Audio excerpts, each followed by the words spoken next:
오늘도 이곳에 함께 모여 하나님께 예배를 드리고 계신 여러분 모두에게 우리 주님의 은혜와 평화가 넘치시기를 바랍니다.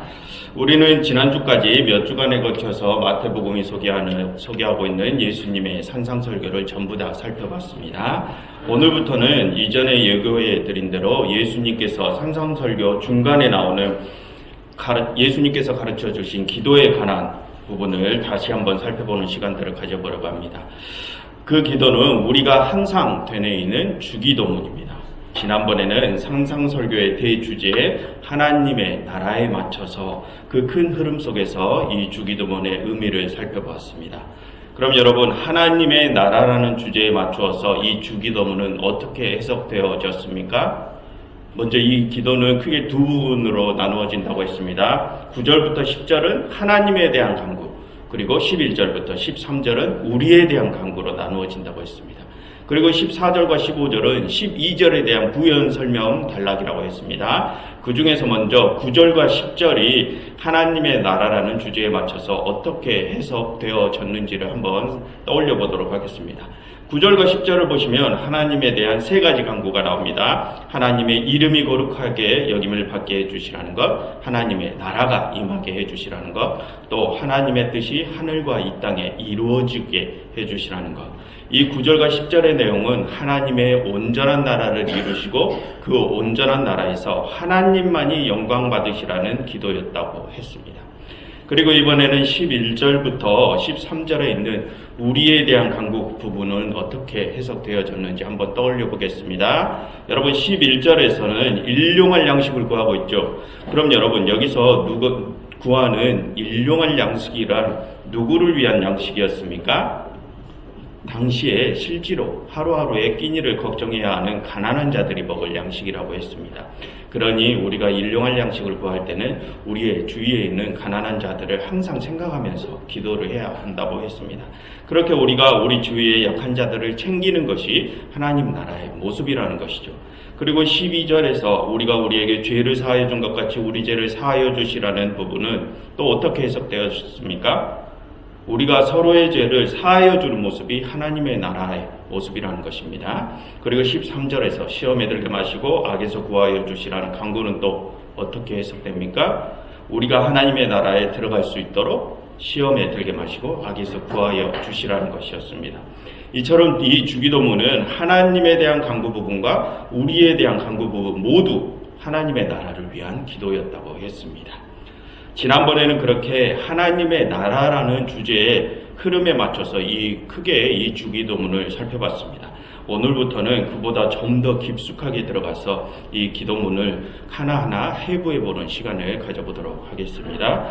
그럼으로써 우리가 기도를 어떤 내용을 가지고 드려야 하는지를 배워보고, 그리고 기도가 우리의 실생활을 어떻게 바꾸어 놓는지에 대해서도 한번 배워보도록 하겠습니다.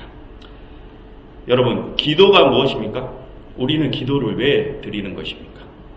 기도는 그저 우리의 마음의 평안과 위로를 위해서 드리는 것입니까?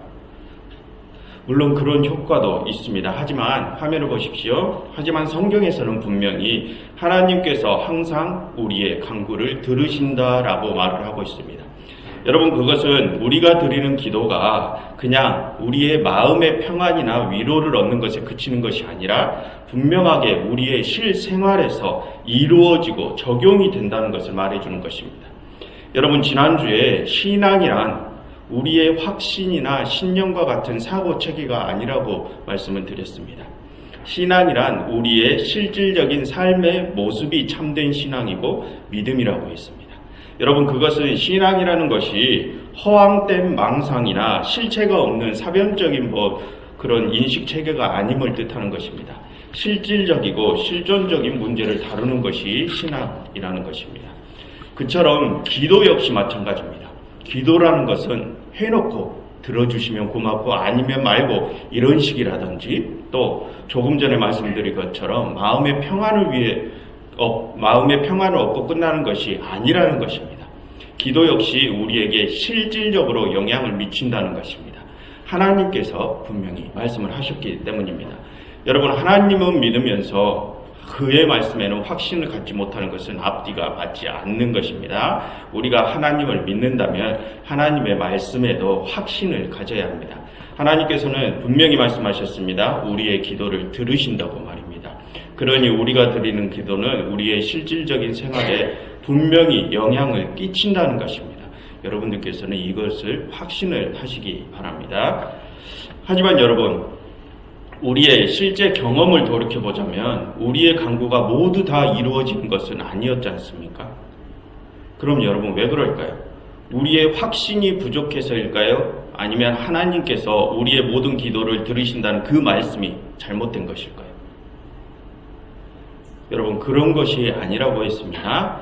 여러분, 지난번에 이 부분에 대해서도 우리가 한번 얘기를 나눠본 적이 있습니다. 화면을 한번 보십시오. 야고보서 4장 2절과 3절을 보시면 너희가 얻지 못함은 구하지 아니하기 때문이요 구하여도 받지 못함은 정욕으로서라고 잘못 구하기 때문이라 라고 나와 있습니다. 여러분, 우리가 구해도 받지 못하는 이유가 뭐라고 합니까? 우리의 욕심을 위해서 구하기 때문이라고 합니다. 우리의 욕심을 위한 기도는 그 간구 자체가 잘못된 기도라는 것입니다. 그러니 하나님께서 우리의 기도를 듣지 않으신 것이 아니라 그동안 우리가 잘못된 기도를 드리고 있었기 때문에 받지 못했다는 것입니다. 우리가 그동안 기도라는 것에 대해서 잘못된 이해를 가지고 있었다는 것입니다. 여러분, 우리는 그동안 기도가 뭐라고 생각을 했습니까? 혹시 나의 필요를 구하는 것을 기도라고 생각하지는 않았습니까? 그것이 아니라는 것입니다. 그럼 여러분, 기도란 무엇일까요? 어떻게 하는 간구가 올바른 기도일까요? 그것을 지금 예수님께서 가르쳐 주십니다. 그 기도가 바로 이 주기도문입니다.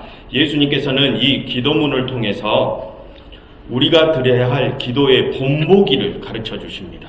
기도의 형식은 우리가 어떻게 잡아야 하는지, 또 기도의 내용은 또 어떻게 되어야 되는지, 그렇게 우리가 어떻게 드리는 기도가 올바른 기도인지를 가르쳐 주십니다. 그럼으로써 우리가 드리는 올바른 기도가 어떻게 우리의 실생활에 영향을 끼치고 어떻게 우리를 실제로 변화시키는지를 깨닫게 하십니다. 그러니 이 주기도문에 대한 가르침은 우리가 드리는 기도가 하나님께 실제로 상달되고 실제로 응답받게 되려면 어떻게 해야 하는지를 가르쳐주는 기도입니다. 그러니 지금부터 가르쳐 주시는 내용을 하나하나 빼먹지 말고 우리는 꼭 기억해야 될 것입니다. 그럼 지금부터 그 내용을 살펴보도록 하겠습니다. 죄송합니다. 여러분, 세부적인 내용으로 들어가기에 앞서서 먼저 우리가 관심을 가져야 될 부분이 있는데요. 그것은 기도의 분량에 대한 부분입니다. 여러분, 우리가 항상 되뇌이는 이 주기도문을 보시면 그 전체 분량이 어느 정도나 됩니까? 이 기도문의 길이가 얼마나 됩니까? 기도문이 아주 짧습니다. 총 8문장밖에 되지 않습니다. 예수님께서 우리에게 가르쳐 주신 모범적인 기도는 길지 않고 단순 명료한 것임을 알 수 있습니다. 여러분, 지난번에 살펴본 6장에서는 신앙의 3가지 외식의 모습을 다루고 있지 않았습니까? 그 중에서 기도의 외식 부분을 한번 떠올려 보십시오. 예수님께서는 우리에게 기도할 때 어떻게 하지 말라고 하셨습니까? 큰 기록에서 사람들 앞에서 기도하지 말라고 하셨습니다. 다른 사람들 앞에서 나 기도하는 사람이다 자랑하지 말라는 것이죠. 그리고 또 뭐를 하지 말라고 하셨습니까? 화면을 보십시오. 이방인과 같이 중언부언하지 말라고 하셨습니다. 그러면 여러분, 이방인들은 왜 중언부언하며 기도를 한다고 하셨습니까? 그들은 말을 많이 해야 하나님께서 들으신다고 생각하기 때문이라고 하셨습니다. 여러분, 이 말씀을 반대로 바꾸어 보면 하나님께서는 말을 많이 하지 않으셔도 다 알아들으신다는 것입니다. 마치 이교도인들이 주문을 외우듯이 했던 말 반복하면서 주저리 늘어놓지 않아도 한 번만 간구해도 다 알아들으신다는 것입니다. 그럼 여러분, 그런데도 불구하고 중언부언 계속해서 주저리 기도하는 것은 그 기도자가 무엇이 없다는 증거입니까? 그는 기도에 대한 확신이 없다는 증거입니다. 그는 한 번 간구해도 다 들으신다는 하나님의 말씀에 확신이 없는 것입니다. 내 스스로가 그 말씀에 대한 신뢰가 없으니까 내 마음 편하고자 주저리 계속해서 말들만 늘어놓는 것입니다. 그러니 예수님께서는 그렇게 중언부언하는 기도 하지 말라고 지난번에 가르쳐 주지 않으셨습니까? 그러시면서 오늘의 본문에서 예수님께서는 그 가르침처럼 간단 명료하게 기도하는 법을 가르치시죠. 여러분, 예수님께서는 기도란 이렇게 간단 명료해야 한다고 가르치십니다. 그러니 우리는 이제 더 이상은 중언부언하는 기도는 하지 말아야 될 것입니다. 그런데 여러분, 짧은 기도에 대한 예수님의 그 가르침을 선포하다 보면 기존에 우리가 기도를 많이 해야 한다, 기도 시간을 더 늘려야 한다고 가르치시는 분들께서는 또 다른 성경의 본문을 내세우시면서 그 가르침에 반기를 드는 분들이 계십니다. 그분들께서 내세우시는 본문이 바로 이 본문입니다. 화면을 보십시오.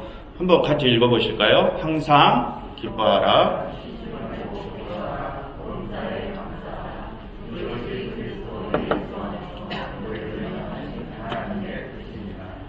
기도 시간을 늘려야 한다고 하시는 분들께서 내세우시는 본문이 이 본문입니다. 여러분, 이 본문을 보시면 왠지 좀 전에 산상설교에서 예수님께서 가르쳐 주신 말씀과는 반대되는 주장처럼 보이지 않습니까? 좀 전에 예수님께서는 짧고 간단하게 기도하라고 하셨는데 여기서는 이건 바울의 말입니다. 바울이 쉬지 말고 기도하라고 합니다. 그래서 이 본문을 가지고 많은 교회의 지도자들이 우리는 항상 기도해야 됩니다. 우리는 기도 시간을 더 늘려야 합니다. 이렇게 가르쳐 왔습니다. 그래서 기도 많이 하면 신앙이 좋은 것 마냥 이렇게 비춰지고요. 그렇지 않습니까? 그런데 좀 전에 예수님께서는 뭐라고 하셨습니까? 그렇게 하지 말라고 하셨습니다. 그럼 여러분, 어느 본문이 맞을까요? 예수님께서 말씀하시는 본문이 맞을까요? 아니면 여기 데살로니가 전서에서 바울이 말하는 가르침이 맞을까요? 바울보다 예수님이 더 센 분이니까 예수님의 말이 맞을까요? 여러분, 그런 것이 아닙니다. 여러분, 바울이 지금 데살로니가 전서에서 지금 하고 있는 말은 우리가 몇 시간 몇 초 기도를 해야 한다, 그런 뜻이 아닙니다. 여러분, 바울이 지금 이 말을 하는 요점은 기도의 양에 대한 것이 아닙니다. 여러분, 쉬지 말고 기도하라 라는 이 바울의 말은 데살로니가 전서의 전체적인 상황을 이해하고 해석해야 됩니다. 여러분, 화면을 다시 한번 보십시오. 바울이 데살로니가 전서를 쓴 이유는 지금 이 데살로니가 교회가 엄청난 환난과 핍박 가운데 있기 때문입니다.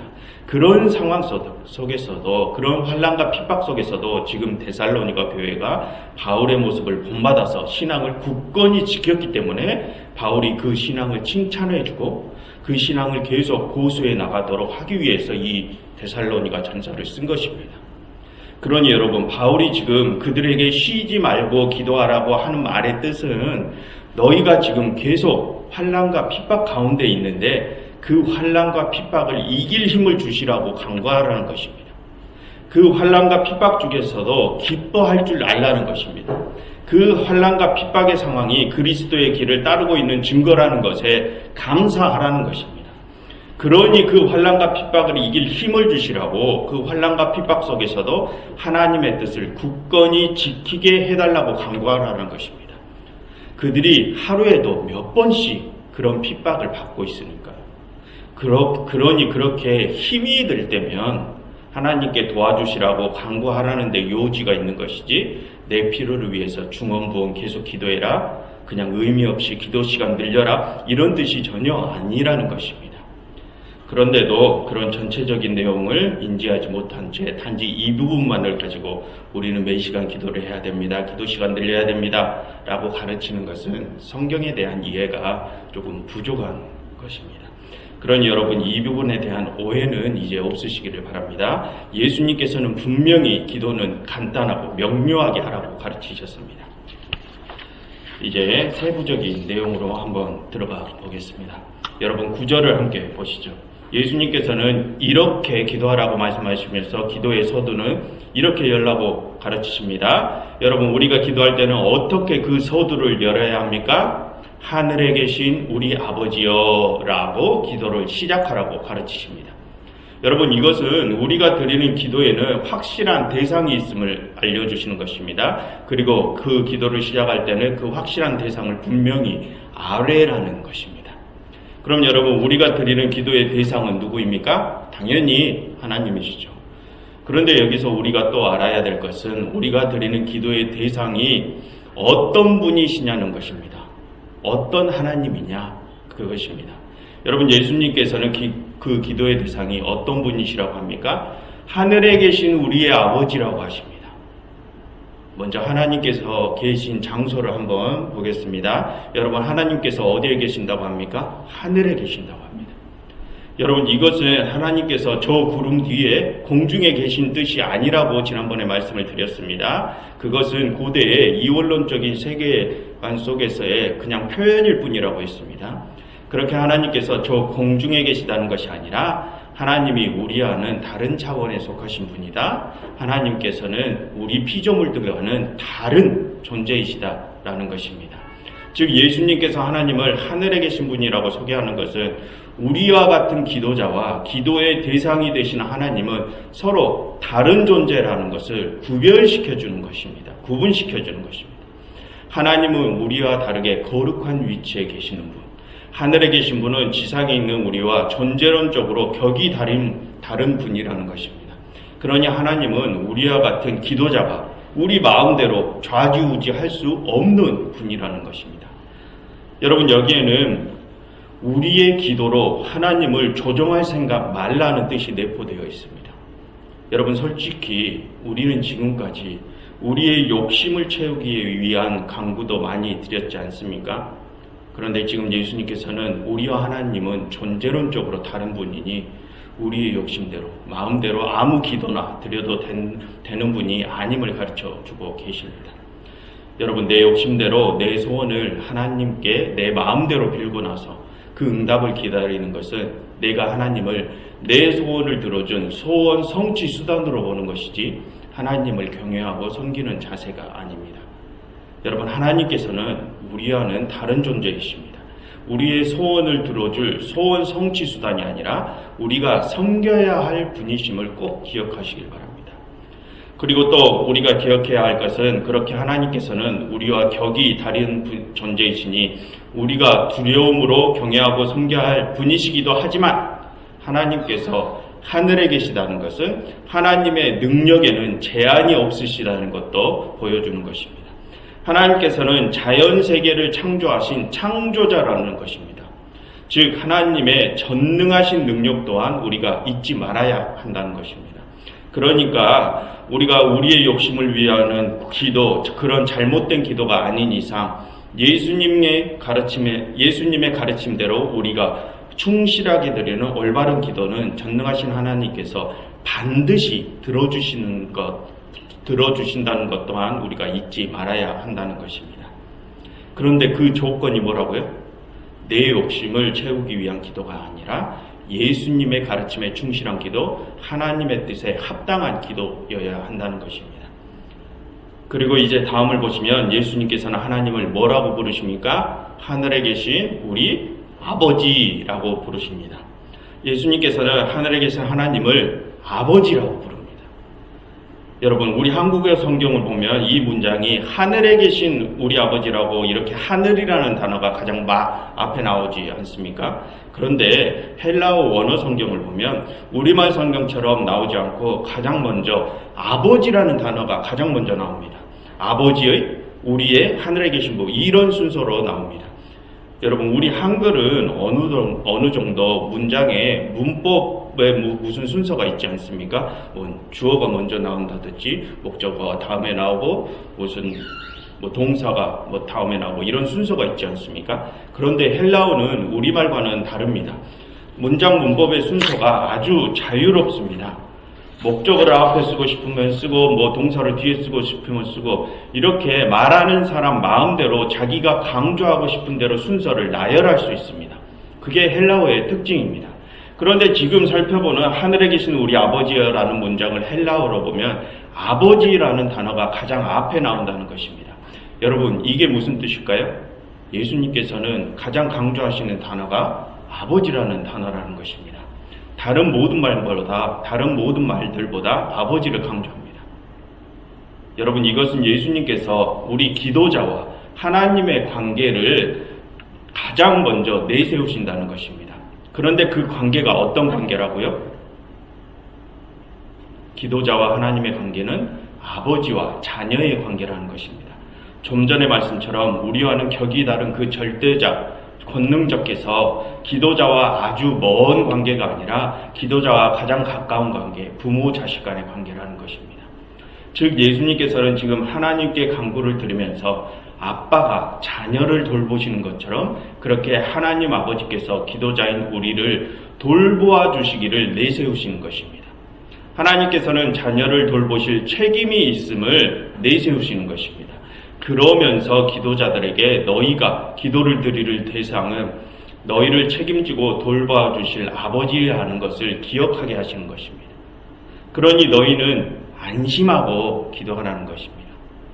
하나님께서는 너희의 아버지시니 너희를 책임지고 돌보실 것이다. 그러니 너희는 그 간구가 반드시 응할 것을 확신하면서 기도하라라는 말씀이십니다. 그리고 오늘 우리가 마지막으로 살펴볼 낱말은 바로 우리라는 단어입니다. 여러분 지금 예수님께서는 그 거룩하시고 전능하신 아버지 하나님께서는 우리의 아버지라고 하십니다. 나의 아버지가 아니라 우리 모두의 아버지라고 하십니다. 여러분 이 우리라는 표현은 예수님께서 하나님이 창조하신 피조물 전체를 생각하시면서 표현하시는 것입니다. 여러분 이것은 우리가 기도할 때는 나만을 생각하면서 기도해서는 안 된다는 것입니다. 우리가 기도할 때는 항상 우리의 이웃을 생각하며 기도해야 된다는 것입니다. 여러분 화면을 보십시오. 14절과 15절을 보시면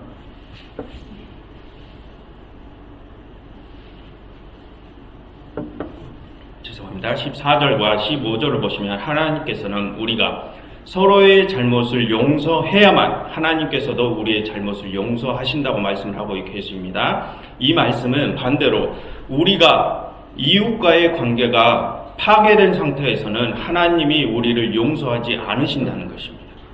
우리와 이웃과의 관계가 파괴된 상태로는 하나님께서 우리의 기도에 응하지 않으신다는 것입니다. 즉 예수님께서 지금 하늘 아버지를 우리의 아버지라고 표현하시는 것은 우리가 기도할 때는 항상 우리의 이웃을 생각하고 그 이웃과의 화평을 생각하며 기도를 드려야 함을 가르치시는 것입니다. 그러니까 예수님께서 말씀하시죠. 너희가 예배를 드릴 때는 뭐하고 예배를 드리라고 합니까? 바울이 그렇게 말을 하죠. 이웃과 형제와 화해를 하고 와서 예배를 드리라고 합니다. 이처럼 예수님께서는 우리가 기도를 할 때는 형제의 화평을 생각하면서 먼저 화평을 이루고 나서 기도해야 됨을 말씀을 하고 계십니다. 그리고 여기서 우리가 더 중요하게 생각해야 될 부분이 있습니다. 예수님께서 말씀하신 이 우리라는 범위는 하나님께서 창조하신 모든 피조물을 포함하신다는 것입니다. 그 내 옆에 그리스도인들만을 말씀하시는 것이 아니라 모든 피조물, 모든 비그리스도인들에게까지도 다 포함이 된다는 것입니다.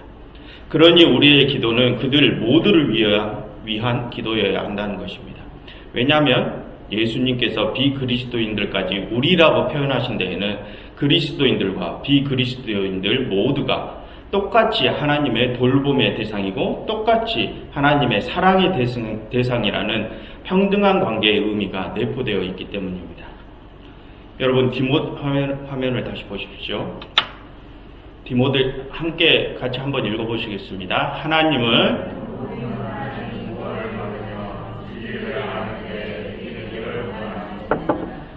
하나님께서는 모든 사람이 구원을 받으며 진리를 아는 데 이르시기를 원하신다고 기록되어 있습니다. 여러분 하나님의 사랑과 돌봄의 대상은 그리스도인들만이 아닙니다. 비그리스도인들까지도 모두 포함이 됩니다. 여러분 예수님께서 우리가 그리스도인일 때 우리를 찾아오셨습니까? 아니죠. 우리가 비그리스도인일 때 찾아오셨습니다. 여러분 예수님께서 세리와 죄인들과 함께 식사를 하신 이유가 무엇입니까? 그들이 의로운 자들이고 그들이 그리스도인이기 때문에 그들과 함께 하셨습니까? 그게 아니지 않습니까? 즉 하나님의 돌봄의 대상은 그리스도인들만이 아니라는 것입니다. 그러니 우리는 반드시 그들을 위해서 기도를 반드시 해야 된다는 것입니다. 그들 모두가 한 사람도 나고 없이 구원에 이르기를 기도해야 된다는 것입니다. 그들이 비그리스도인이든지 또는 나의 원수이든지 또는 죄인이든지 상관없이 그 모두의 관계가 회복되고 그 모든과 하나님과 연합되어야 함을 기도하라는 것입니다.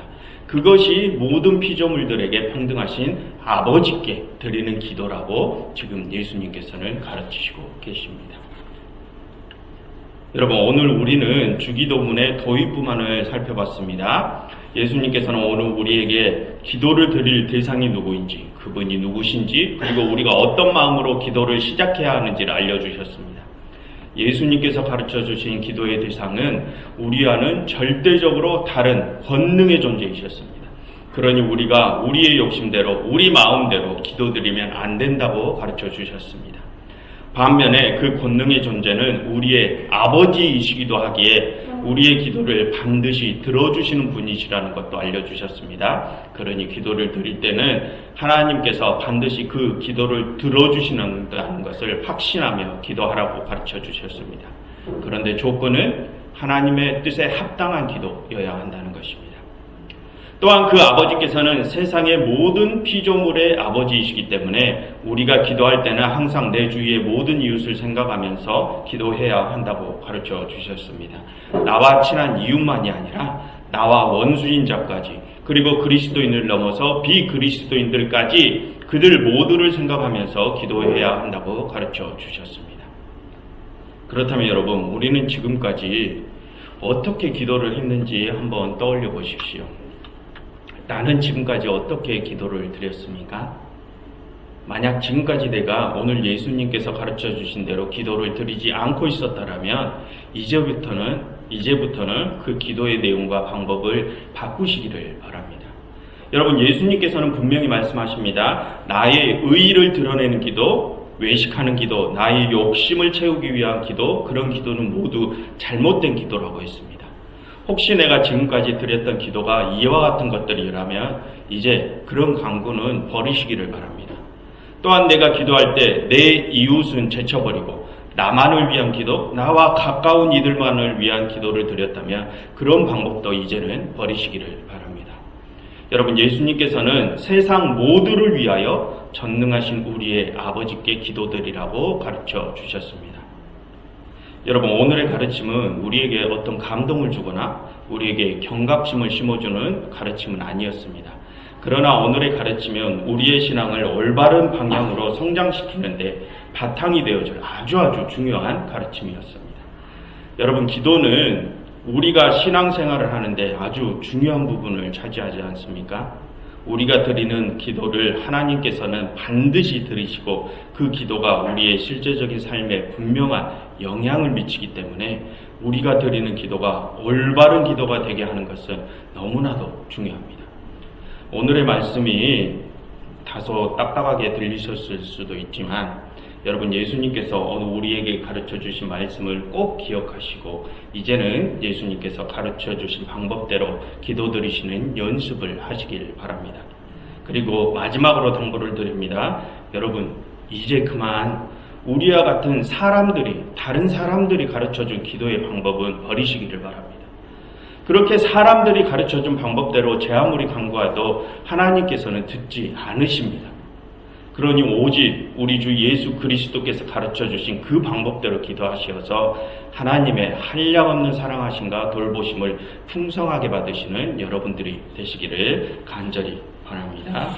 기도하겠습니다. 하늘에 계신 우리 아버지, 하나님께서는 당신의 아들을 통하여 하나님께 간구하는 방법을 알려주셨습니다. 하나님, 저희가 이제는 그 기도의 방법을 따르게 하옵소서. 저희 자신의 욕심을 버리게 하시고 저희의 이웃을 생각하고 또 모든 피조 세계를 생각하며 기도하게 하옵소서. 그리하여 하나님께서 저희의 그 간구를 들으시고 하루속히 하나님의 거룩하고 평안한 나라를 이루어 주시옵소서. 그곳에서 이 세상 모든 만민들이 모두 함께 슬픔과 아픔 없이 영원히 기쁨과 평안을 누리며 살아가게 하옵소서. 예수 그리스도 이름으로 기도드렸습니다.